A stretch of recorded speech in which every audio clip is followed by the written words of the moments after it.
Jésus. Amen. Parce que son nom est au-dessus de tout nom. Amen. Et ça, c'est merveilleux. Le nom de Jésus-Christ est vraiment le nom qui est au-dessus de tout nom.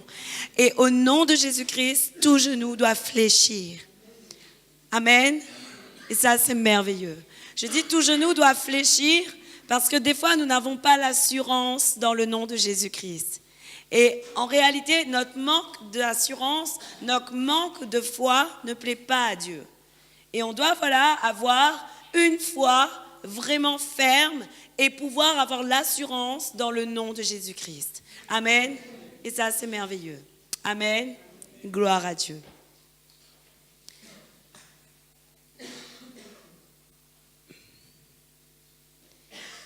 Ce soir, Église, l'intitulé du message que le Saint-Esprit m'a inspiré pour nous s'appelle « Devenons des adultes spirituels ». Amen. Parce qu'en réalité, je crois vraiment que parfois nous pensons être adultes spirituels, mais en réalité, nous ne sommes que des enfants spirituels. Amen. Et aujourd'hui, j'aimerais qu'on regarde par rapport à la parole de Dieu, qu'est-ce que la Bible nous dit sur l'adulte spirituel et qu'est-ce que la parole de Dieu nous dit sur le bébé spirituel. Amen. Gloire à Dieu. Nous savons tous, Église, que nous avons tous un corps, une âme et un esprit. Amen. Et Paul lui-même a dit, selon 2 Corinthiens 4, le verset 16, Paul avait dit, même si son être physique se meurt, son être spirituel se renouvelle de jour en jour. Amen. Et logiquement parlant, Église, nous devons chercher vraiment la croissance de notre être spirituel. Pour tout ce que nous voulons faire avec le Seigneur, pour tout ce que nous voulons faire dans l'œuvre de Dieu, et même pour tenir ferme, nous devons vraiment, Église, chercher à avoir une croissance spirituelle. Parce que bien souvent, le Seigneur peut nous demander des choses qui seraient dans notre entendement incompréhensibles pour nous. Et en réalité, aujourd'hui, je crois vraiment qu'il y a des messages, qu'il y a des révélations de la parole que Dieu veut nous donner, mais que Dieu pourrait dire, mais vous n'êtes pas apte à comprendre le message que j'ai à vous donner. En réalité, même Paul avait dit, vous ne pouvez pas encore comprendre ce que j'ai à vous dire. Et pourtant, ce n'était pas Paul, c'était l'auteur d'Hébreux. Et la parole de Dieu, je dis Paul toujours parce que je trouve qu'il ressemble à Paul dans sa manière d'écrire. Mais en réalité, l'auteur n'est pas connu dans Hébreux. Voilà pourquoi ça me porte à confusion parfois. Mais l'auteur d'Hébreux dit, il a encore des choses à dire, mais le peuple qui est là et qui écoute n'est pas apte à comprendre ce que l'auteur et ce que l'apôtre avaient à révéler. Et en réalité, je crois vraiment que dans notre vie spirituelle, dans notre vie de foi, nous avons des choses réellement à comprendre de la parole de Dieu, des choses à comprendre que Dieu pourrait nous demander, mais malheureusement, si nous sommes des bébés, nous ne pourrons pas avoir le discernement tel que le Seigneur veut qu'on l'ait. Amen. Alors aujourd'hui, j'aimerais juste vous poser une question par rapport à nous. Quelle est la différence déjà entre nous et des personnes qui sont à l'extérieur ou d'autres chrétiens qui sont dans d'autres confessions, qui ne sont pas chrétiens, on va dire de confession plutôt évangélique. Quelle est la différence vraiment entre nous et d'autres chrétiens qui seraient plutôt, on va dire, de confession catholique? Quelle est la différence?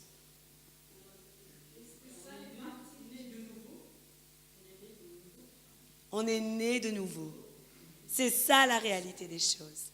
La réalité des choses, la différence entre un chrétien qui est d'une autre confession et un chrétien en réveil, la différence, c'est vraiment la nouvelle naissance. La différence, c'est vraiment la naissance qui a été faite d'eau et du Saint-Esprit. Et en réalité, Église, je veux vraiment qu'on puisse comprendre que la seule différence entre nous et les autres qui ne sont pas encore des chrétiens nouveau-nés, c'est vraiment ça. c'est notre nouvelle naissance. C'est que nous avons vraiment choisi de suivre le Christ, d'abandonner tout pour suivre le Christ. Nous avons choisi de nous laisser convaincre par le Saint-Esprit dans la parole et nous avons choisi de laisser le Saint-Esprit diriger notre vie. Et en réalité, Église, tous ces points sont vraiment essentiels pour que nous puissions croître à la stature parfaite de Jésus-Christ. Même Jésus avait dit à Nicodème, mais personne ne peut voir le royaume des cieux s'il ne naît pas d'eau et du Saint-Esprit.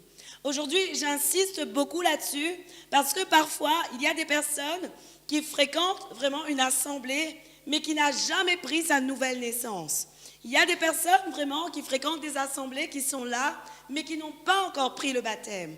Alors, le baptême ne sauve pas, Église, c'est sûr, c'est une réalité. Cependant, le baptême constitue vraiment le changement de comportement pour décider réellement de suivre Jésus-Christ. C'est un engagement qu'on prend et pour pouvoir connaître davantage le royaume des cieux et les choses du royaume des cieux, nous avons besoin d'avoir cette nouvelle naissance. Nous avons vraiment besoin d'avoir une naissance d'eau et de l'Esprit Saint. Amen. Et ça, c'est merveilleux. Ce que la parole de Dieu nous dit, et c'est juste une introduction que je veux vous faire ce soir, il se peut aussi que tu puisses être déjà baptisé du Saint-Esprit sans avoir pourtant pris ton baptême d'eau. C'est possible. Puisque même lorsque Pierre était en train de parler à d'autres chrétiens, lorsqu'il est allé voir Corneille, à un moment donné, Pierre a dit « Mais peut-on refuser de baptiser d'eau alors qu'ils sont déjà baptisés du Saint-Esprit ?» En réalité, Église, cela dépend du choix de Dieu. Cela dépend de la disposition de ton cœur.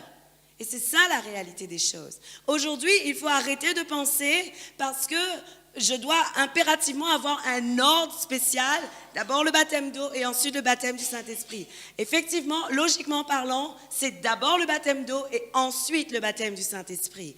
Mais il se peut, selon la parole de Dieu, et lorsque vous allez voir l'histoire de Pierre et Corneille, il se peut que vous ayez été baptisés du Saint-Esprit pour ensuite prendre votre baptême d'eau. Et c'est ça la réalité des choses. Oui ou non? Vous êtes d'accord sur ce point? Amen. Gloire à Dieu. Alors aujourd'hui, je veux vraiment vous enseigner sur la différence entre l'enfant spirituel et l'adulte spirituel. Et sur les conséquences de rester un enfant spirituel. Amen. La parole de Dieu nous dit d'abord que la croissance spirituelle, selon la parole de Dieu, ne dépend pas de notre âge. En réalité, nous pouvons avoir 10 ans, nous pouvons avoir 12 ans, nous pouvons avoir 30 ans, nous pouvons avoir 40 ans, qu'importe. Nous pouvons avoir 40 ans et être encore un enfant spirituel, mais nous pouvons avoir 10 ans et être un adulte spirituel. Amen. Selon la parole de Dieu, la Bible nous montre cela dans Luc 2, le verset 41 à 52.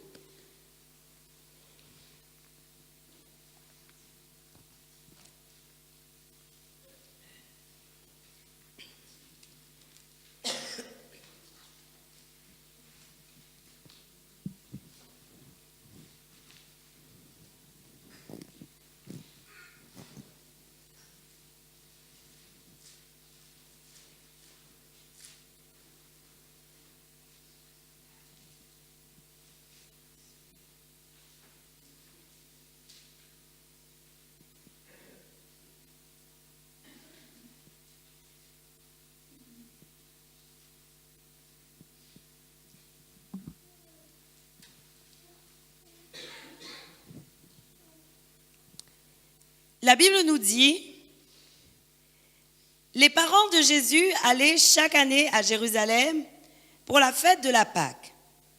Lorsqu'il eut 12 ans, ils y montèrent avec lui comme c'était la coutume pour cette fête. Puis, quand la fête fut terminée, ils repartirent, mais l'enfant Jésus resta à Jérusalem sans que sa mère et Joseph s'en aperçoivent. Croyant qu'il était avec leurs compagnons de voyage, ils firent une journée de chemin, tout en le cherchant parmi leurs parents et leurs connaissances. Mais ils ne le trouvèrent pas et ils retournèrent à Jérusalem pour le chercher. Au bout de 3 jours, ils le trouvèrent dans le temple, assis au milieu des maîtres, il les écoutait et les interrogeait. Tous ceux qui l'entendaient étaient stupéfaits de son intelligence et de ses réponses.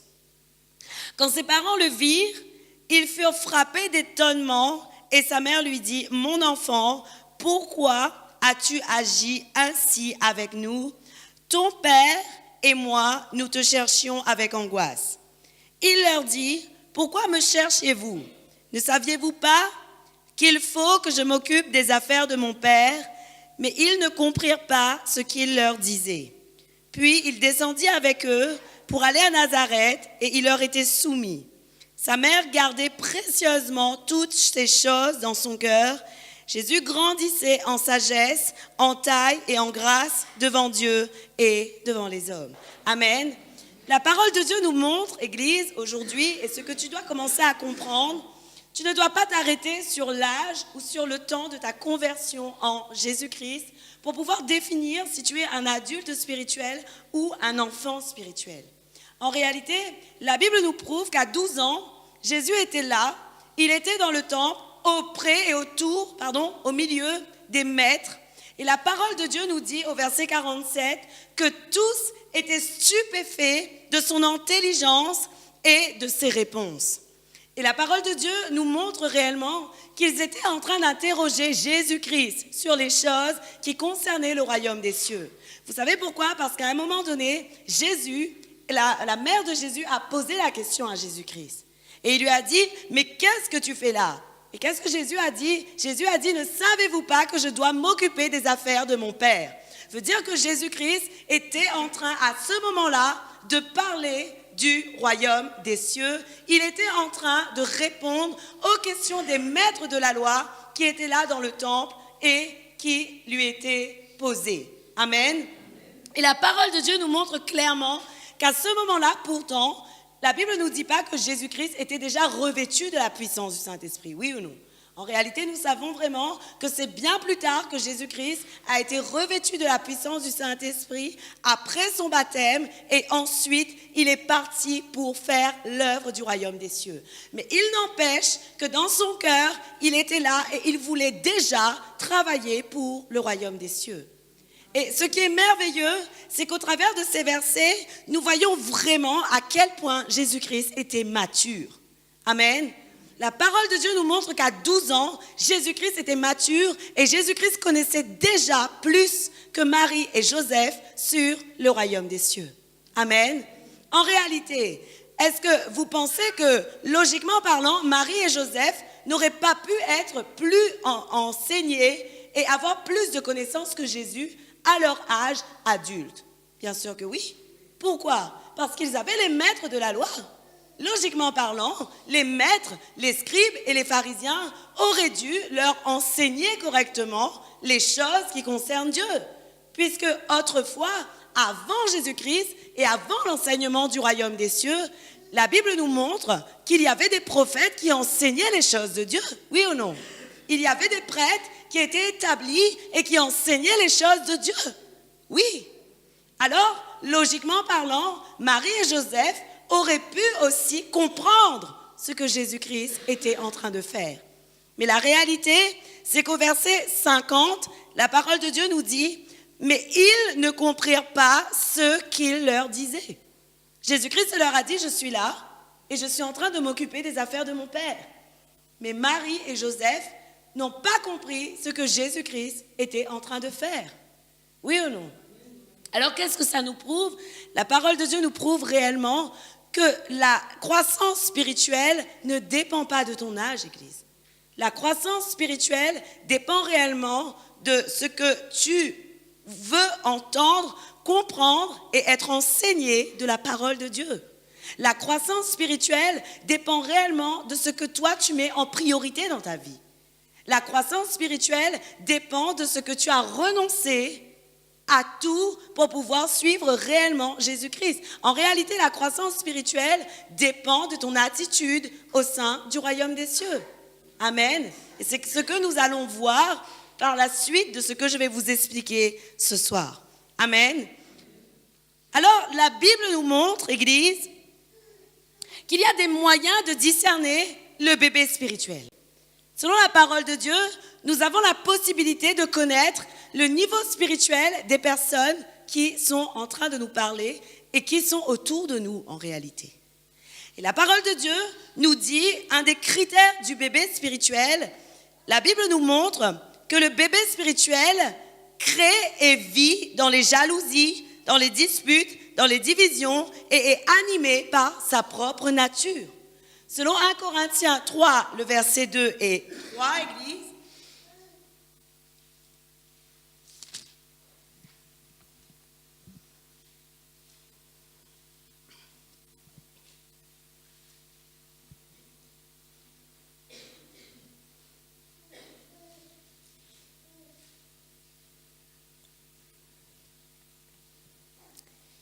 la Bible dit, « Je vous ai donné du lait, non de la nourriture solide, car vous ne pouviez pas la supporter.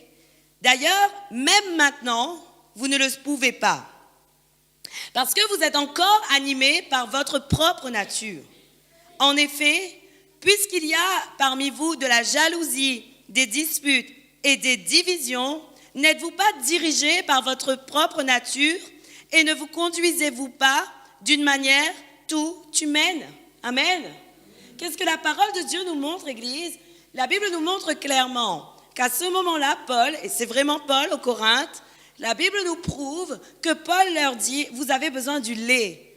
Ce que Paul est en train d'exprimer, c'est que si vous avez besoin du lait, Église, vous n'êtes pas encore des adultes. Oui ou non? Mais aujourd'hui, je veux vous faire comprendre que tous les bébés, même les nouveau-nés, puisque nous avons dit que nous sommes des nouveau-nés en Jésus-Christ, que la différence, c'est que nous sommes des nouveau-nés. Aujourd'hui, le nouveau-né est appelé à devenir un adolescent et ensuite un adulte, Église. Le nouveau-né ne peut pas en tout temps rester un nouveau-né. Même dans le monde aujourd'hui, lorsque tu enfantes un bébé naturel, il ne reste pas indéfiniment un bébé. Ce serait grave. Il grandit, il devient ensuite un enfant, un adolescent et ensuite il devient un adulte et un vieillard. Oui ou non? Et la réalité des choses est qu'aujourd'hui, si dans le naturel c'est ainsi, dans le spirituel c'est la même chose. Amen. Alors la parole de Dieu nous prouve à ce moment-là que Paul parlait comme à des enfants dans le spirituel.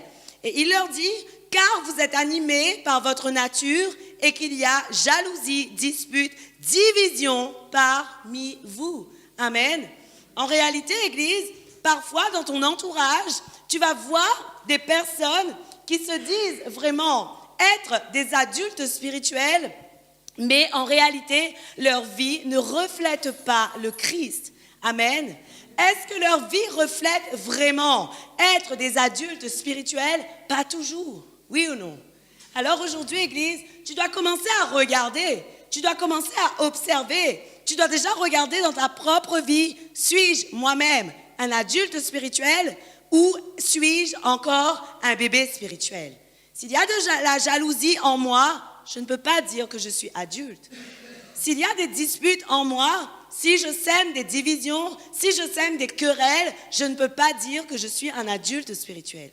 Je vais vous dire quelque chose, Église. Les adultes spirituels ne s'arrêtent pas sur les choses du monde. Les adultes spirituels ne s'arrêtent pas si la chaise est noire ou si la chaise est blanche. Les adultes spirituels ne s'arrêtent pas si le tapis est gris ou si le tapis est rouge. Les adultes spirituels ne vont pas s'occuper de ces choses. Les adultes spirituels ne vont pas s'occuper, voilà, il a dit ça comme ça ou comme si. Non, ils vont aller chercher le fond des choses, le fond de l'explication d'abord. Mais jamais l'adulte spirituel va aller chercher dans les moindres détails la petite erreur.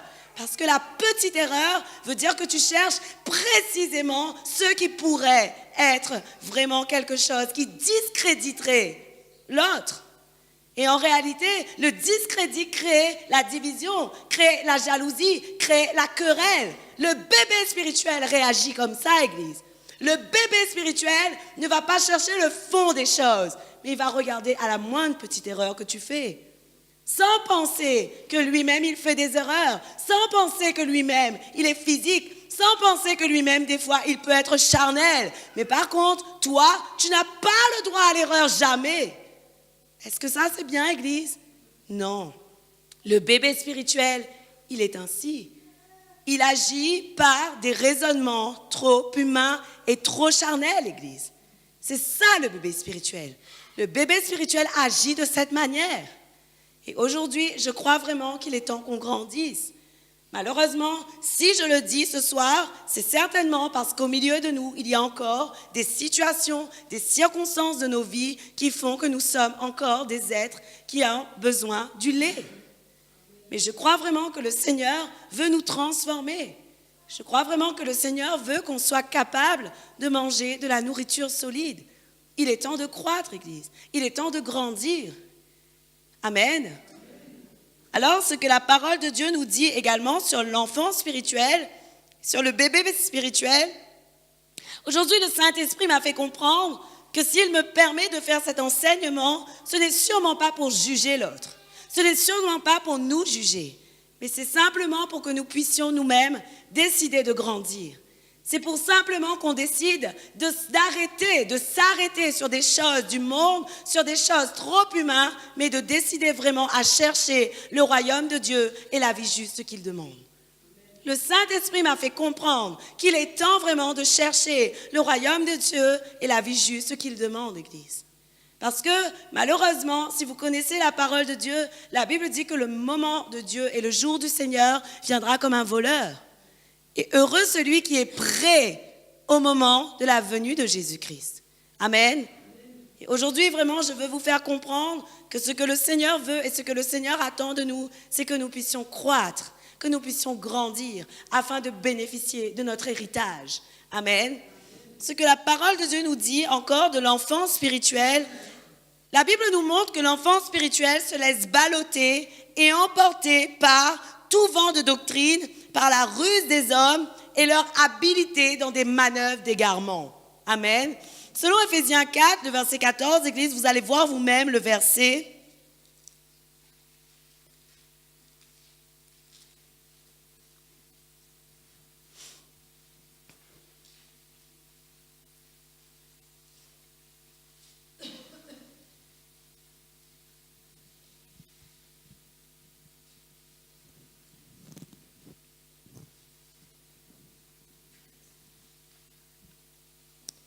La parole de Dieu nous dit, « Ainsi, nous ne serons plus des petits enfants. » Éphésiens 4, le verset 14. « Ballottés et emportés par tout vent de doctrine, par la ruse des hommes et leur habileté dans les manœuvres d'égarement. » Amen. La parole de Dieu nous montre, Église, que lorsque nous sommes des enfants spirituels, il y a un risque pour nous d'être ballottés dans notre foi, d'être emportés par d'autres doctrines, par des doctrines bien souvent qui ne sont pas conformes à la parole de Dieu. La Bible nous montre que lorsque nous sommes des petits enfants, Église, malheureusement, il y a des hommes qui peuvent nous soumettre dans leurs manœuvres d'égarement. Amen. Et aujourd'hui, Église, tu dois commencer à comprendre vraiment que pour pouvoir continuer, avancer et être ferme, il est temps que tu grandisses. Sinon, tu seras ballotté. Sinon, tu vas pouvoir être emporté par des fausses doctrines. Sinon, malheureusement, tu vas t'égarer. Bien souvent, c'est ça. Vous savez, la Bible dit, et même Paul avait dit, « Je vous ai promis en époux un seul, en mariage un seul époux, le Christ, mais je crains que tout comme Ève, votre intelligence se corrompt. » Lorsque Paul avait dit ça, il avait peur que le peuple se laisse séduire par toutes sortes de doctrines étrangères à ce que Paul et les autres apôtres étaient en train d'enseigner. Malheureusement, Église, aujourd'hui, personnellement, ma crainte pour le peuple de Dieu, c'est ça aussi. Je dis, Seigneur, le peuple, des fois, il est tellement, malheureusement, encore enfant, que tout ce qu'on pourrait lui dire pour lui séduire, que tout ce qu'un homme pourrait leur dire pour leur séduire, pour leur emmener ailleurs dans le spectacle, ils sont prêts à écouter, ils sont prêts à partir et ils sont prêts à vivre du superflu dans le royaume des cieux, alors que Dieu cherche la profondeur. Si vous regardez le monde d'aujourd'hui, c'est exactement ça. Les gens courent vers le spectacle. Les gens courent vers le paraître. Les gens courent là où il y a la foule. Mais les gens oublient réellement que le Seigneur n'est pas forcément dans le nombre. Et la Bible nous prouve vraiment que plusieurs passages de la parole de Dieu nous montrent que les Israélites sortaient et qu'à la fin, malheureusement, quand ils ont désobéi, il en restait que 3. La Bible nous montre que Gédéon était 30 000. Et Dieu lui a dit, 30 000, non, c'est trop. 10 000 ensuite, Dieu a dit à Gédéon, c'est encore trop. Prends 300. Et alors, Dieu avait dit, pourquoi 300? Parce que je veux manifester ma gloire dans ce nombre-là. Et si c'est trop, les gens vont penser que c'est eux-mêmes qui ont fait les choses par leur propre force. Alors Dieu a dit non, voilà, vous allez agir à 300 églises. Alors je ne vous dis pas que les choses de Dieu ne vont pas grandir. Je ne vous dis pas que les choses de Dieu ne vont pas apporter le monde. Ce n'est pas ce que je dis du tout. Au contraire, je prie vraiment que le royaume des cieux grandisse et que les personnes viennent là où il y a la vérité. Mais ce que je veux vous faire comprendre, Église, c'est que bien souvent, malheureusement, des gens cherchent à corrompre le peuple de Dieu et ensuite, ils les laissent et le peuple est laissé à l'égarement. Il n'y a plus aucun suivi, plus aucun vraiment enseignement, plus aucune profondeur et les gens sont perdus. Oui ou non? La réalité des choses, et si vous regardez autour de vous, vous allez voir que beaucoup de chrétiens aujourd'hui sont dans l'égarement. Vous allez voir que beaucoup se perdent et vous allez voir que beaucoup, malheureusement, n'ont pas tenu ferme. Et aujourd'hui, Église, il est temps vraiment que la profondeur de l'enseignement de Christ revienne dans les églises. Il est temps vraiment que la fondation en Jésus-Christ soit totalement sanctifiée. Il est temps vraiment que nous puissions comprendre et être des chrétiens solides. Ce que Dieu cherche pour nous aujourd'hui, c'est que nous soyons des chrétiens solides. Si quelqu'un va te dire, viens là-bas, c'est meilleur, il y a plus d'onction. Qu'est-ce que ça veut dire plus d'onction, Église? Ça ne veut rien dire du tout. Pourquoi? C'est le même Saint-Esprit, logiquement, qui agit partout. Pourquoi tu vas dire à quelqu'un, viens là-bas, il y a plus d'onction? Plus d'onction, ça ne veut rien dire. Plus d'onction, c'est du spectacle. Désolé de dire. Mais aujourd'hui, il faut dire les choses comme elles sont. Moi, je ne comprends pas quand quelqu'un vient me dire, mais là-bas, il y a du spectacle. Le pasteur, il est spectaculaire. J'ai envie de dire à la personne, mais ce n'est pas Jésus qui guérit. Et ce n'est pas le Saint-Esprit qui agit. Mais malheureusement, aujourd'hui, les hommes sont ainsi. Ce qui prouve leur niveau spirituel, Église. Parce que celui qui est un adulte spirituel comprend que seul le Saint-Esprit agit et manifeste sa puissance comme il veut. Celui qui est l'adulte spirituel comprend qu'en tout temps, ce sera Jésus et Jésus seul qui va guérir. Et vraiment, l'adulte spirituel a besoin, aujourd'hui, le chrétien plutôt, a besoin de se développer et de devenir un adulte, Église. Parce que malheureusement, je crois que dans les derniers temps, il y aura vraiment ce que la parole de Dieu dit. Et il y a déjà des faux prophètes et malheureusement, beaucoup risquent d'être dans l'égarement.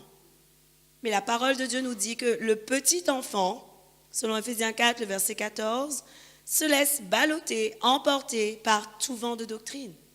En gros, tout ce qu'il entend, c'est bon pour lui. Tout ce qu'il entend, c'est bon.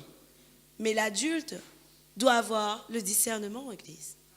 L'adulte spirituel doit avoir le discernement. Ce n'est pas tout ce qui brille qui est de l'or. Ce n'est pas tout ce que tu entends qui est conforme à la parole de Dieu. Une fois, vous savez, j'ai entendu une prédication et de prime abord, c'était correct.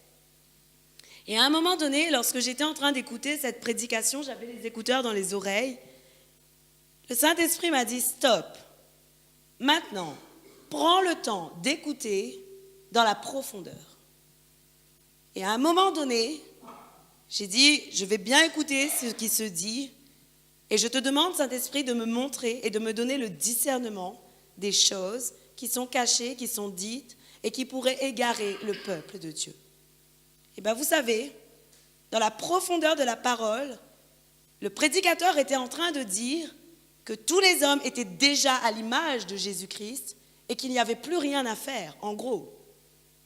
À un moment donné, lorsque le Saint-Esprit, et lorsque j'ai entendu ça, j'ai dit, mais c'est bizarre, de prime abord, je n'avais pas entendu ça comme ça.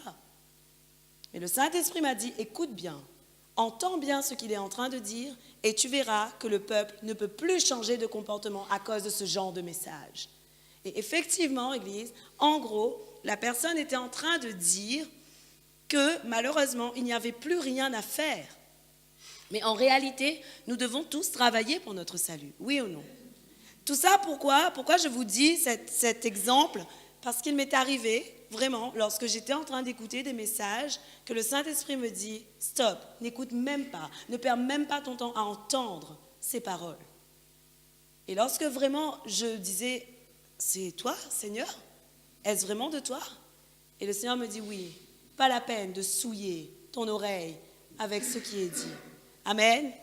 Et aujourd'hui, on doit commencer à comprendre qu'il y a des moments que le Seigneur peut nous dire de ne pas écouter.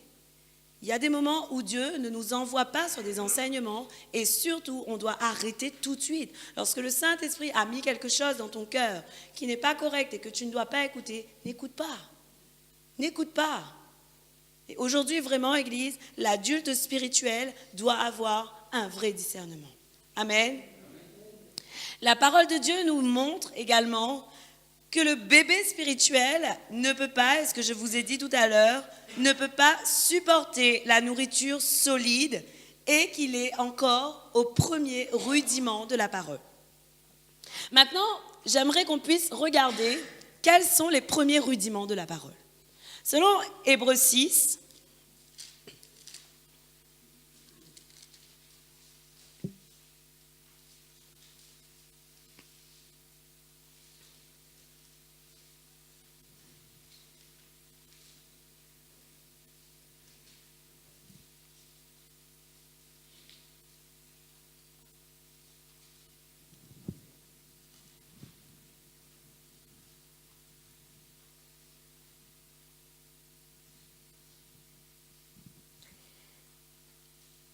le verset 1 et 2.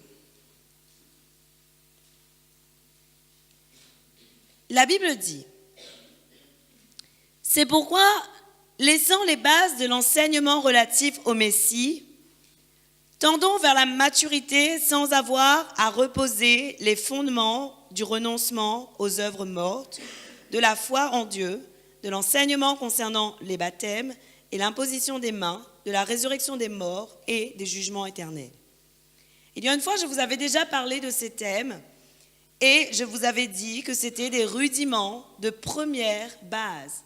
Ce que la parole de Dieu dit, voilà ce que la Bible dit. Tendons vers la maturité sans avoir à reposer le fondement. Écoutez le fondement. Du renoncement aux œuvres mortes. C'est un enseignement relatif au premier rudiment. La Bible nous dit de la foi en Dieu. C'est un fondement relatif au premier rudiment.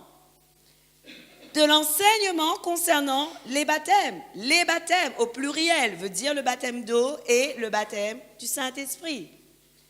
Et l'imposition des mains, de la résurrection des morts et du jugement éternel. Selon la parole de Dieu, tous ces thèmes que je viens de vous citer sont des premiers rudiments de l'enseignement en Christ. La Bible nous dit donc que le renoncement aux œuvres mortes, c'est un premier rudiment. De la foi en Dieu, c'est un premier rudiment. De l'enseignement concernant les baptêmes, c'est un premier rudiment. De l'imposition des mains, c'est un premier rudiment. De la résurrection des morts et du jugement éternel sont des premiers rudiments. Le problème, Église, est que si vous regardez bien, il ne suffit pas de les avoir entendus, ces enseignements. Les entendre, c'est bien. Mais il faut aussi que ces enseignements aient pris vie en toi. Il faut que tu sois convaincu sur les enseignements en ce qui concerne le renoncement aux œuvres mortes. Combien d'entre nous aujourd'hui, nous sommes encore en train d'essayer de renoncer à des œuvres mortes que nous faisons dans notre vie? Combien d'entre nous, nous sommes encore en train d'essayer de renoncer aux œuvres mortes? Nous sommes encore en train d'essayer d'avoir en tout temps la foi en Dieu. Il y a des moments où on a des flottements. Il y a des moments où on manque de foi. Nous sommes encore en train d'essayer de comprendre le baptême, Le baptême d'eau, le baptême du Saint-Esprit. Beaucoup de chrétiens que je connais qui ont 5 ans en Christ ne connaissent pas le baptême du Saint-Esprit. Ils ne croient même pas au baptême du Saint-Esprit. Minimum, Église. Il y a d'autres chrétiens que je connais encore qui ne connaissent pas du tout ce qu'est le baptême du Saint-Esprit. Écoutez bien, il y a des chrétiens qui ne connaissent pas encore les enseignements sur l'imposition des mains, la résurrection des morts et le jugement éternel. Et pourtant, la Bible nous montre que c'est la base de l'enseignement. Il y a un problème, ma sœur?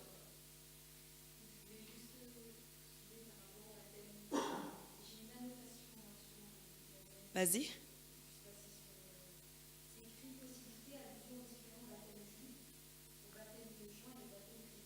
Oui, c'est ça, le baptême d'eau, tous les baptêmes et les baptêmes du Saint-Esprit, c'est les baptêmes au pluriel. Ce qui veut dire que ce sont des rudiments de base. Ce sont tous les rudiments de base. Et en réalité, c'est ce que j'ai dit, les baptêmes au pluriel. Le baptême d'eau, le baptême du Saint-Esprit, tout ce qui concerne les baptêmes. Et la parole de Dieu nous montre vraiment, et la Bible nous montre réellement, Église, que ce sont des premiers rudiments de l'enseignement en Christ. Et malheureusement, si nous sommes encore en train de chercher ce que tu viens de dire dans tes annotations, nous sommes encore des bébés. Et alors que la parole de Dieu nous montre réellement que, logiquement parlant, par le Saint-Esprit, nous devons être déjà convaincus en ce qui concerne la parole là-dessus. Oui ou non? Nous devons déjà connaître comment était autrefois l'enseignement et le baptême des Juifs. Nous devons déjà connaître. Nous devons déjà connaître comment était le baptême de Jean. Qu'est-ce qui se passait dans le baptême de Jean? Et nous devons déjà connaître qu'est-ce qui est maintenant le baptême du Saint-Esprit et le baptême avec Jésus-Christ. Nous devons vraiment déjà connaître tout ce qui concerne ces enseignements-là, Église, oui ou non? Et malheureusement, beaucoup de chrétiens sont encore en train de chercher les premiers rudiments. Alors ce n'est pas mauvais, Église. Ce que je veux vous expliquer ce soir, ce n'est pas du tout mauvais d'être encore en train de chercher ces premiers rudiments. Mais ce que je veux vous faire comprendre, c'est qu'il est vraiment temps que nous puissions grandir davantage. Il est vraiment temps qu'on puisse grandir davantage. Malheureusement, beaucoup ne savent pas encore ce que veut dire l'imposition des mains. Beaucoup ne connaissent pas encore les enseignements sur l'imposition des mains non plus. Beaucoup ne connaissent pas non plus les enseignements sur la résurrection des morts et sur le jugement éternel. Il y a beaucoup de personnes qui ne savent pas. Et pourquoi? Parce que malheureusement, souvent des fois, nous avons mal été enseignés, mal été instruits, Église. Mais aujourd'hui, il est temps vraiment de comprendre que tout ce que la parole de Dieu nous dit, il est temps vraiment ce soir de comprendre que nous devons devenir des adultes dans la foi. Nous devons vraiment devenir des adultes dans la foi. Amen. Et ça, c'est réel, Église. Alors, je vais vous relire ce passage. Pour ceux qui n'ont pas bien compris, Éphésiens 6, le verset 1 et 2, la Bible dit... C'est pourquoi, laissant les bases de l'enseignement relatif au Messie, tendons vers la maturité sans avoir à reposer le fondement du renoncement aux œuvres mortes, de la foi en Dieu, de l'enseignement concernant les baptêmes et l'imposition des mains, de la résurrection des morts et du jugement éternel. Amen. Donc il dit, tendons vers un enseignement d'adulte, vers la maturité sans avoir besoin de reposer ses fondations. Désolée de dire, Église, bien souvent, on a besoin de reposer encore ses fondations. Moi, je connais des gens qui me posent encore et encore et encore et encore les mêmes questions toujours. Tu as beau enseigner, tu as beau leur dire, tu as beau prendre du temps avec eux, ils te posent encore les mêmes questions toujours. Mais le problème est qu'il est temps vraiment d'avoir le Saint-Esprit qui est vie en chacun de nous, Église. Vous savez, si le Saint-Esprit n'est pas vivant en toi, si le Saint-Esprit n'est pas celui qui conduit toute ton attitude, toute ta conduite, malheureusement, Église, tu ne pourras pas comprendre les fondements de ce que l'auteur et l'apôtre vient de dire. Et aujourd'hui, il est temps de les comprendre pour pouvoir passer à un enseignement de mature. Amen. Vous savez, beaucoup de fois, je reçois des révélations. Et je dis, Saint-Esprit, j'aimerais tant dire ça à l'église. Mais le Saint-Esprit me dit, pas tous sont prêts. Waouh! Je dis, Seigneur, pas grave, je garde mon trésor en moi et quand ce sera le moment, je dirai ce que tu mets à mon cœur. Et ça, c'est merveilleux. Vous savez, la parole de Dieu, ça a toujours été une vraie révélation pour moi. Vous savez, moi, je ne vais pas regarder les commentaires comme ça en dessous. Je ne vais pas regarder les bibles d'études non plus. Vous savez comment je suis enseignée? Vraiment par le Saint-Esprit. Je prends le Saint-Esprit à témoin que tout ce que je connais de la parole de Dieu vient de lui. Je prends le Saint-Esprit à témoin que tout est dû à des révélations que le Saint-Esprit m'a données. Mais jamais je ne vais regarder des commentaires, des annotations et toutes sortes de choses. D'ailleurs, je vais vous dire, une fois, je regardais une annotation qui avait été mise et réellement, ce n'était pas réellement la révélation qu'il fallait entièrement comprendre de la parole. Parce que la notation montre d'abord la première compréhension de base. Veut dire, voilà la phrase, ce qu'elle veut dire. Mais le secret relatif au trésor de Dieu et à des enseignements spécifiques, c'est par le Saint-Esprit que tu le reçois. C'est uniquement par le Saint-Esprit. Il va te donner juste une explication de base. Mais la profondeur de la parole, c'est par révélation du Saint-Esprit. Et vous allez comprendre ça lorsque vous aurez vraiment cette relation. Et je souhaite vraiment pour vous que vous ayez cette relation avec le Saint-Esprit. Qui puisse vraiment vous convaincre vos cœurs. Et vous savez, aujourd'hui, je peux vous expliquer quelque chose au travers d'un verset et demain expliquer autre chose au travers du même verset. Pourquoi? Parce que la parole de Dieu est vraiment une source intarissable. Je crois que si on faisait ça, les petites annotations qu'il y a en bas, il n'y aurait pas assez de place pour pouvoir les écrire, tellement la parole est une source intarissable. Les annotations sont bonnes, mais ce n'est pas tout, Église. Ce n'est pas tout. Il y a la profondeur de la révélation qui est faite par le Saint-Esprit. Et ça, c'est merveilleux. Amen. Et aujourd'hui, vraiment, je veux que nous tous, nous puissions aller dans cette profondeur-là. Amen. La Bible nous dit également que notre croissance spirituelle dépend de notre expérience qui nous permet de discerner le bien du mal.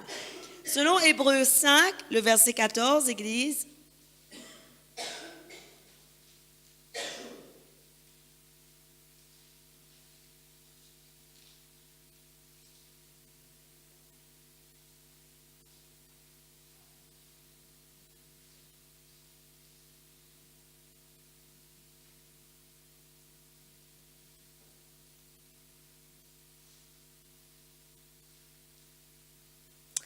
la Bible dit, mais la nourriture solide est pour les adultes, pour ceux qui, en raison de leur expérience, ont le jugement exercé à discerner ce qui est bien de ce qui est mal. Dans la version Darby, la Bible dit, qui par le fait de l'habitude ont le sens exercé à discerner le bien du mal. Amen. La parole de Dieu dit, la nourriture solide est pour les adultes qui, par le biais de l'habitude, ont le sens exercé à discerner le bien du mal. En réalité, la parole de Dieu nous montre qu'à force de mettre en pratique la parole, à force de faire l'expérience de la parole, à force d'expérimenter la parole de Dieu, à force de vivre la parole de Dieu, tu reçois le discernement de ce qui est bien et de ce qui est mal. Et à ce moment-là, Église, tu es et tu deviens un adulte spirituel parce que tu ne pourras plus te laisser balloter par toutes sortes de doctrines. Pourquoi? Parce que la parole de Dieu a été vivante en toi. La parole de Dieu a fait que tu en as fait une expérience personnelle. Et parce que la parole de Dieu a fait que tu en as fait une expérience personnelle, alors à ce moment-là, toi-même, tu pourras dire non. Moi, j'ai déjà discerné ce qui est bien et ce qui est mal et je sais qu'à ce moment-là, je suis dans la bonne voie. Je sais que je suis exactement là où Dieu veut que je sois. En réalité, Église, l'adulte spirituel doit être celui-là. Doit être celui qui fait l'expérience de la parole de Dieu. Doit être celui qui exerce la parole de Dieu tous les jours. Et toute la parole de Dieu, Église. Pas seulement certains versets qui nous font plaisir, qui nous font dire, mais si j'ai la foi aussi gros qu'un grain de moutarde, je peux dire à la montagne, déplace-toi. Pas seulement les versets qui te font plaisir, pas seulement les versets qui t'édifient et qui te réconfortent, mais tous les versets. Même ceux qui te disent que tu es hypocrite, même ceux-là doivent en faire une expérience dans ta vie. Il y a des versets des fois où le Seigneur dit « hypocrite que vous êtes ». Ne savez-vous pas, vous connaissez ce verset de Jacques, ne savez-vous pas qu'être ami du monde, c'est être ennemi de Dieu? Lorsque Dieu te dit « hypocrite que tu es », des fois nous, en tant que chrétiens, on dit « non, ça c'est pas pour moi, c'est pour mon copain, c'est pour lui là, lui, c'est un hypocrite ». Et lorsque tu lis la parole, la Bible te dit « hypocrite que tu es ». Vous savez, même, des fois, le Seigneur peut te dire « hypocrite que tu es ». À ce moment-là, qu'est-ce que tu vas faire? Mettre ta Bible là-bas et dire « non, allez, une autre parole ». Ah, Isaïe 54. Oui, Seigneur, c'était exactement ma parole. Sauf que le Seigneur voulait te travailler sur l'hypocrisie, Église. Il voulait te travailler sur ce que tu devais renoncer et ce que tu devais faire. Mais des fois, parce que tu ne veux pas entendre ce message, cette parole, alors tu n'acceptes pas de l'apprendre et d'en faire l'expérience. Mais je peux vous dire que je grandis plus en Christ lorsque Dieu me corrige que lorsque vraiment il me caresse. Il me dit « ma douce, ma colombe, ma belle ». Il y a des moments vraiment où j'ai besoin que le Seigneur me réconforte et où que Dieu me dise « ma douce, viens auprès de moi ». Mais il y a des moments où j'ai besoin aussi, et j'en suis vraiment consciente, que j'ai besoin que Dieu me dise ce qui ne va pas en moi pour que je puisse vraiment devenir la stature parfaite de Jésus-Christ. Si je n'attends que des choses qui édifient, qui élèvent, désolé de dire, avant de reconstruire le vase d'argile, le potier l'avait brisé. Et je crois vraiment, Église, que l'adulte spirituel est celui qui s'est fait briser plusieurs fois. Seul celui qui s'est fait briser 10 fois, 15 fois, 20 fois, 30 fois devient adulte. Et celui où toujours tu récoltes que des bonnes paroles. Jamais toi, Dieu te dit que tu es un hypocrite. Jamais Dieu te dit que tu es menteur. Jamais Dieu dit que tu as menti, que tu as été jaloux. Jamais Dieu dit de toi ça. Et pourtant, Dieu dit ça à tous ceux qui font des choses qui sont contraires à sa parole. Et je peux vous dire que dans notre journée, il y a beaucoup de choses qu'on fait qui sont contraires à la parole de Dieu. Vraiment, une fois le Saint-Esprit m'a dit, regarde ta journée. Et maintenant, regarde bien si tout ce que tu as fait était conforme. Pour moi, je n'avais rien. Je dis, mais oui, tout est bon. J'ai glorifié ton nom, je t'ai remercié. Et puis je dis, bon, certainement, Seigneur, si tu me dis ça, c'est qu'il doit y avoir quelque chose que je n'ai pas fait correctement. Et je dis, Saint-Esprit, ben montre-moi alors. Et puis le Saint-Esprit m'a montré qu'à un moment donné, une parole est sortie de ma bouche, mais n'édifiez pas Dieu. Et à ce moment-là, le Saint-Esprit m'a fait voir cette parole qui dit que tout ce qui est juste, digne de louange, soit l'objet de vos pensées. À ce moment-là, j'ai dit, waouh Seigneur, c'est vrai, j'ai dû dire un mot qui n'élevait pas l'autre. Et à cause de ce mot, malheureusement, je n'étais pas agréable. Et honnêtement, Église, il vaut mieux que Dieu te reprenne afin que tu deviennes un adulte vraiment ferme. Je rends grâce à Dieu de ce qu'il nous reprend. Je rends grâce à Dieu de ce qu'il me corrige. Je rends grâce à Dieu de ce qu'il me brise. Je rends grâce à Dieu parce que sans ces brisements, je ne serai pas un adulte, mais je resterai un bébé. Parce que la Bible dit que la nourriture solide est pour l'adulte, les adultes, pour ceux qui, en raison de leur expérience, ont le jugement exercé à discerner ce qui est bien et ce qui est mal. Et j'aime beaucoup la version Darby parce qu'il dit qu'il par le fait de l'habitude, ont le sens exercé à discerner le bien du mal. Par habitude. Aujourd'hui, vous savez, avec Dieu, j'aime beaucoup, et je ne sais pas si vous avez déjà remarqué comment Dieu agit. Tant que la leçon n'est pas comprise, la chose se répète. Aujourd'hui, tu étais avec quelqu'un, tu n'as pas fait preuve de patience, et Dieu veut t'enseigner sur la patience. Et lorsque la personne t'a dit quelque chose, tout d'un coup, toi, tu es parti dans les tours et tu n'as pas réussi à maîtriser tes paroles, à maîtriser ton attitude. Bon, tu rentres chez toi et tu dis, Seigneur, pardonne-moi de mes fautes, pardonne-moi de mes transgressions. D'accord. Demain, Dieu te met dans une autre attitude. Tu passes devant une autre attitude. Une autre personne pareille vient et commence à te parler où tu ne peux pas avoir de patience, où tu ne sais pas tenir ta patience. À ce moment-là, tu t'énerves, tu montes dans les tours et tu réponds comme tu as envie. Tu arrives chez toi et tu dis, pardonne-moi Seigneur, parce que je n'ai pas réussi à faire preuve de patience, je n'ai pas réussi à me maîtriser.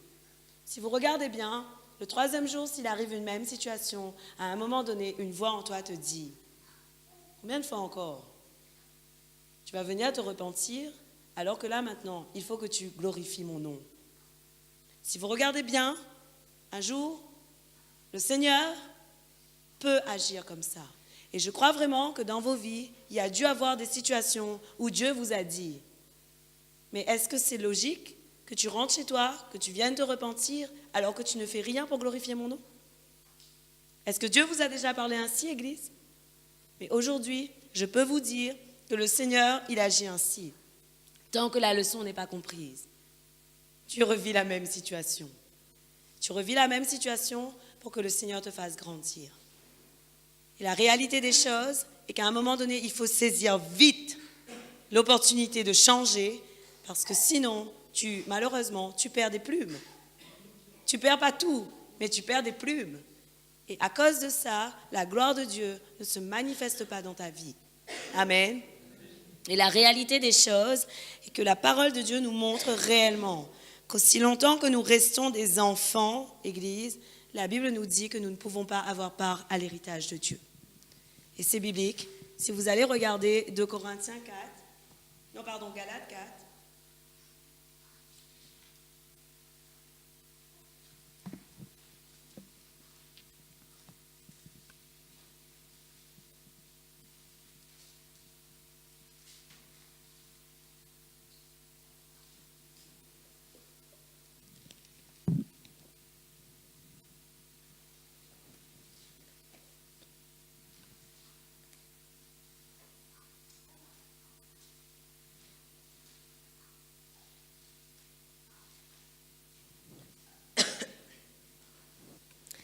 Galates 4, le verset 1 à 3.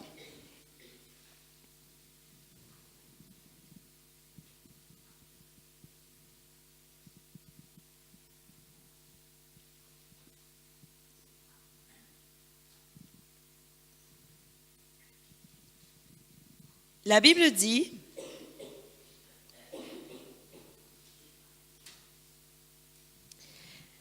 voici ce que je veux dire. Aussi longtemps que l'héritier est un enfant, il ne diffère en rien d'un esclave, quoiqu'il soit le maître de tout. Waouh! Et il est soumis à des tuteurs et à des administrateurs jusqu'au moment fixé par son père. Nous aussi, de la même manière, lorsque nous étions des enfants, nous étions esclaves des principes élémentaires qui régissent le monde. Amen. Qu'est-ce que la parole de Dieu nous dit? La Bible dit qu'aussi longtemps qu'un héritier est un enfant, il n'y a rien de différent par rapport à l'esclave. Et la parole de Dieu nous dit, quoi qu'il soit le maître de tout, en réalité, l'enfant est censé recevoir son héritage. Mais la Bible dit qu'aussi longtemps que l'enfant reste un enfant, la parole de Dieu nous montre qu'il ne diffère en rien à un esclave, c'est-à-dire qu'il ne bénéficie pas de l'héritage qui lui est dû. Pourquoi? Parce qu'il est un enfant, parce qu'il n'est pas suffisamment mature pour recevoir l'héritage que son père a pour lui. Amen. Qu'est-ce que la parole de Dieu nous montre aujourd'hui, Église? La Bible nous dit qu'aussi longtemps que l'héritier est un enfant, la Bible nous montre que nous sommes des héritiers de Dieu et des co-héritiers de Jésus-Christ. Oui ou non? Donc la parole de Dieu dit que si tu es un héritier, mais si que tu es un héritier enfant, la parole de Dieu nous montre que tu ne peux pas encore avoir l'héritage, la gloire qui t'est due. Tu n'en bénéficies pas. C'est ce que la parole de Dieu nous montre, oui ou non? Et l'auteur, Paul, dit, nous aussi de la même manière, lorsque nous étions des enfants, nous étions esclaves des principes élémentaires qui régissent le monde. Beaucoup encore sont esclaves des principes élémentaires, Église. Oui ou non? Beaucoup encore, on leur dit, il ne faut pas créer de querelles, il ne faut pas créer de jalousie, il ne faut pas répondre, il faut se soumettre à l'autorité, il faut être obéissant, etc., etc. Et puis toi, tu es rebelle. Tu es toujours soumis à des choses du monde, des principes élémentaires du monde. Et la parole de Dieu dit que tu es un esclave. Oui ou non? C'est la parole de Dieu. Est-ce que vous comprenez ce que je vous dis ce soir? La parole de Dieu est claire. Et la Bible montre, aussi longtemps que l'héritier est un enfant, il ne diffère en rien d'un esclave, quoi qu'il soit le maître de tout. Sois un héritier adulte, Église. C'est ainsi que tu vas voir la gloire de Dieu se manifester dans ta vie en tout temps. Mais si nous sommes des héritiers enfants, de quel héritage allons-nous bénéficier? De quel héritage, Église? Malheureusement, c'est triste à dire, mais des fois, le peuple de Dieu, le chrétien, ne reçoit pas l'héritage qu'il a pour lui parce qu'il agit encore comme un enfant. Paul a dit, lorsque j'étais un enfant, je raisonnais comme un enfant, je pensais comme un enfant. Mais lorsque je suis devenu adulte, j'ai abandonné tout ce qui concernait l'enfant. Malheureusement, on ne peut pas être à mi-enfant, à mi-adulte. On doit être adulte ou enfant, Église. Mais tu ne peux pas être mi-enfant, mi-adulte, ça n'existe pas. C'est où tu es un enfant, ou tu es un adulte. Paul lui-même a dit, lorsque j'étais un enfant au passé, je raisonnais comme un enfant. Mais lorsque je suis devenu un adulte, j'ai abandonné tout ce qui était de l'enfant. Alors aujourd'hui, Église, je crois vraiment que pour recevoir l'héritage que Dieu a pour nous, nous devons être des adultes spirituels. Et je crois que c'est ainsi que nous allons voir la gloire de Dieu se manifester davantage dans nos vies. En réalité, je crois que l'adulte spirituel est très utile dans le royaume des cieux. Vous savez, nous ne pouvons pas vouloir diriger un peuple, nous ne pouvons pas vouloir être responsables d'un peuple, nous ne pouvons pas vouloir être un encadrant en étant un enfant spirituel. C'est impossible. Comment vas-tu aider les autres à discerner ce qui est bien de ce qui est mal? C'est impossible. Si toi-même tu n'as pas l'exercice, l'habitude de la parole, tu ne peux pas aider les autres à discerner ce qui est bien de ce qui est mal. Or, la parole de Dieu nous prouve que Jésus-Christ lui-même avait un esprit qui lui donnait, l'esprit qui était en Jésus-Christ lui donnait aptitude à décider, selon Isaïe 11. Aptitude à décider. Nous tous aujourd'hui, nous devons être ceux qui, lorsque quelqu'un vient vers nous pour avoir un conseil, nous sommes capables de lui répondre selon la parole de Dieu, selon l'expérience que nous avons à discerner le bien du mal. Or, aujourd'hui, nous connaissons que les premiers rudiments, mais la réalité des choses et la profondeur de la parole de Dieu, très peu le connaissent. Désolée de dire, mais aujourd'hui je veux vraiment vous dire ce que le Saint-Esprit a mis sur mon cœur. Le Saint-Esprit m'a montré que certains enseignements ne sont pas compris par le peuple. Le Saint-Esprit m'a montré vraiment que beaucoup parlent de la parole sans en faire l'expérience, mais ça ne sert à rien. La Bible dit que celui qui ne fait pas l'expérience de la parole, malheureusement, il est comme quelqu'un qui s'est regardé dans un miroir. Et lorsqu'il part, il a oublié son reflet. Mais aujourd'hui, on doit être ceux qui font l'expérience de la parole de Dieu et qui comprennent réellement ce que Dieu attend de nous. Vous savez, je vais vous dire, dans notre vie de chrétien, nous aurons des choses difficiles à comprendre, à dire au peuple de Dieu. Mais je peux vous dire, très peu de personnes comprennent les choses difficiles. Mais la réalité des choses est qu'au travers de la parole de Dieu, il y a vraiment des choses difficiles à comprendre. Il y a des choses difficiles à comprendre. Et toi, des fois, tu vas te dire, mais Dieu ne peut pas me demander ça. Mais la réalité des choses est que parfois, Dieu te demande des choses difficiles à comprendre. Une fois, j'ai eu à dire à quelqu'un est venu me demander un conseil. Cette personne voulait impérativement qu'on prie pour une situation parce qu'elle voulait que Dieu agisse selon sa manière à elle de faire. Et vous savez, j'ai dit au Saint-Esprit, Saint-Esprit, maintenant, donne-moi exactement ce que je dois dire à cette personne. Exactement, Église. Vraiment, quelque chose est venu dans mon cœur. Pourtant, je connais ce verset, mais ce n'est pas un verset que j'utilise tous les jours.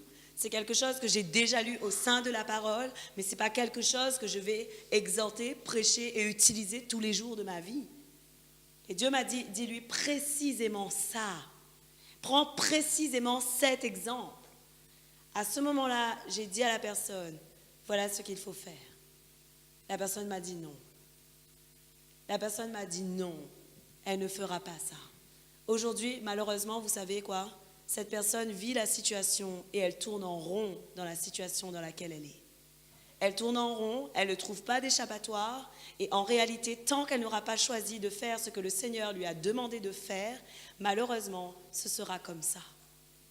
Aujourd'hui, pourquoi je vous dis ça? Parce qu'il y a des moments où Dieu nous demande de faire des choix qui ne sont pas toujours faciles à faire, à prendre et à accepter. Mais lorsque Dieu dit, sache que Dieu est un Dieu plein de miséricorde, plein de bonté. Et s'il te dit, c'est que certainement, derrière juste ce choix, il y a la gloire.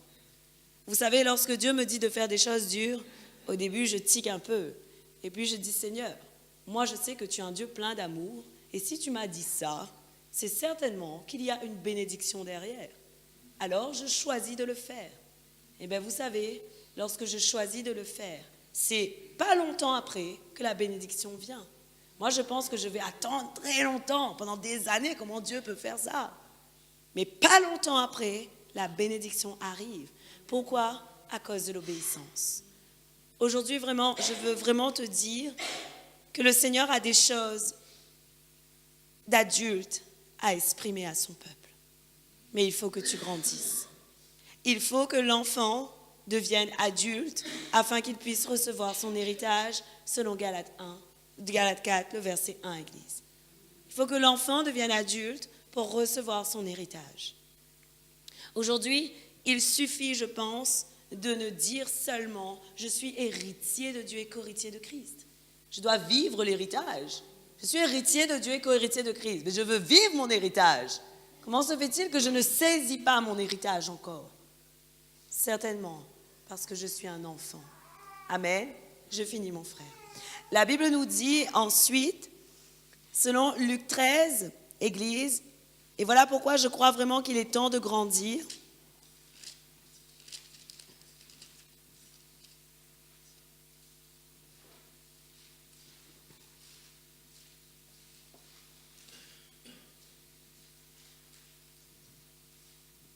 Je donne ce verset, garde ta parole.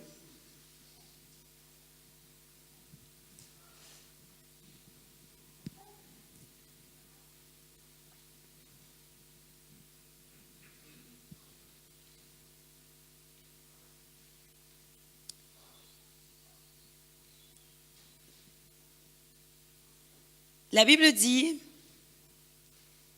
il dit aussi cette parabole. Un homme avait un figuier planté dans sa vigne. Il vient y chercher du fruit et il n'en trouva pas. Alors il dit au vigneron, « Voilà 3 ans que je viens chercher du fruit sur ce figuier et je n'en trouve pas. » Alors c'est Luc 13 à partir du verset 6. Le verset 6, S-I-X. Il dit aussi cette parole, un homme avait un figuier planté dans sa vigne, il vint y chercher du fruit et il n'en trouva pas. Alors il dit au vigneron, voilà 3 ans que je viens chercher du fruit sur ce figuier et je n'en trouve pas. Coupe-le. Pourquoi occupe-t-il la terre inutilement? Le vigneron lui répondit, Seigneur, laisse-le encore cette année, je creuserai tout autour et j'y mettrai du fumier. Peut-être à l'avenir donnera-t-il du fruit sinon tu le couperas. Amen. Waouh. La Bible nous montre que logiquement parlant, si nous sommes des chrétiens, si nous sommes le peuple de Dieu, si nous sommes un arbre vraiment en Christ, la Bible nous montre que nous devons porter du fruit. La parole de Dieu nous montre aujourd'hui, selon le verset 7, écoutez ce que le propriétaire a dit. La Bible dit, il dit au vigneron, voilà 3 ans que je viens chercher du fruit sur ce figuier et je n'en trouve pas. Combien d'entre nous, Église, nous avons 2 ans, 3 ans, 4 ans, 5 ans, 10 ans dans le Seigneur. Le Christ vient à nous toujours chercher du fruit et ils n'en trouvent pas. Désolée de dire, Église, mais il y a beaucoup de personnes que vous pouvez voir et vous pouvez constater qui n'ont pas de fruits. Alors, ce que la parole de Dieu dit, il dit au vigneron, 3 ans que je viens chercher du fruit et je ne trouve pas. Coupe-le, pourquoi occupe-t-il la terre inutilement? Voilà pourquoi il est important, Église, de commencer à être l'adulte. Voilà pourquoi il est temps vraiment de devenir ferme dans la foi. Voilà pourquoi il est temps vraiment que l'Église se lève, que le chrétien se lève et qu'il commence à porter du fruit. Sinon, qu'est-ce que la parole de Dieu dit? Pourquoi occupe-t-il la terre inutilement? C'est inutile, alors coupe-le. Oui ou non? Aujourd'hui, Église, nous devons être des chrétiens qui portent du bon fruit.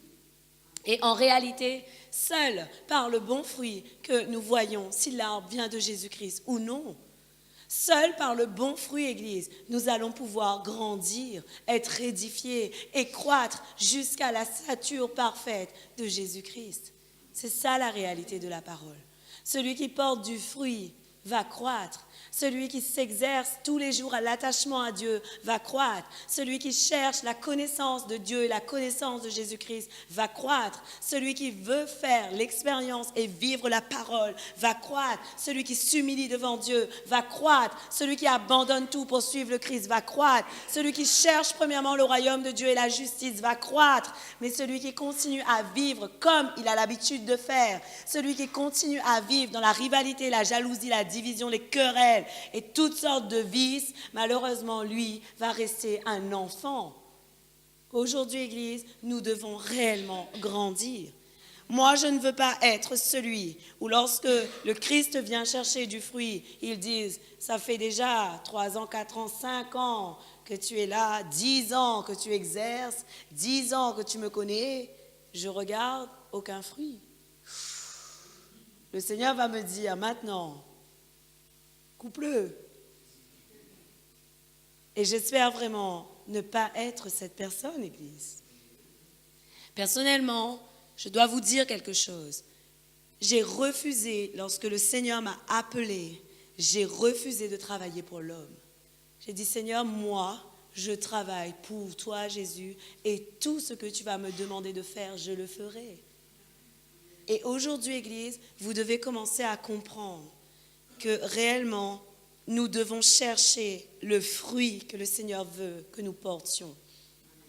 Tu dois commencer à chercher à quoi tu dois renoncer pour porter le bon fruit, Église. Mais malheureusement, si tu n'as pas d'expérience personnelle de la parole, tu ne pourras pas grandir.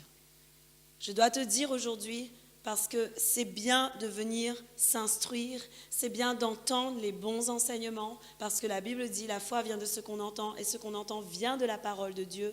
Donc forcément, ça te fait grandir, ça te fait mûrir, ça te fait décider de changer.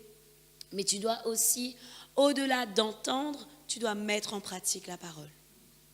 Tu ne peux pas simplement l'entendre, tu dois aussi la vivre réellement. Et en tout temps, tu dois laisser le Saint-Esprit tout au long de ta journée te révéler sur la parole de Dieu. Le Saint-Esprit est celui qui est capable de te dire, là tu es en train de faire ça, mais voici le verset biblique qui te montre que ce que tu fais n'est pas correct. Voici le verset biblique qui te montre réellement comment tu dois être. Et je peux vous dire, Église, la Bible dit que le Saint-Esprit est une aide.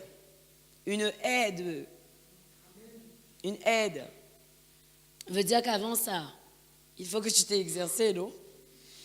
Si le Saint-Esprit est une aide, ça veut dire que toi-même, tu dois d'abord avoir commencé et être en train déjà de t'instruire, de t'enseigner sur la parole, d'aller dans la profondeur de la parole et de chercher les révélations de la part du Saint-Esprit. Demain matin, tu n'as pas de Bible, tu es sur la route, mais tu as quelque chose à décider, tu as quelque chose à faire. Est-ce que vraiment tu auras le temps d'aller chercher la Bible, là, chercher? Le Saint-Esprit doit être celui qui t'inspire en tout temps.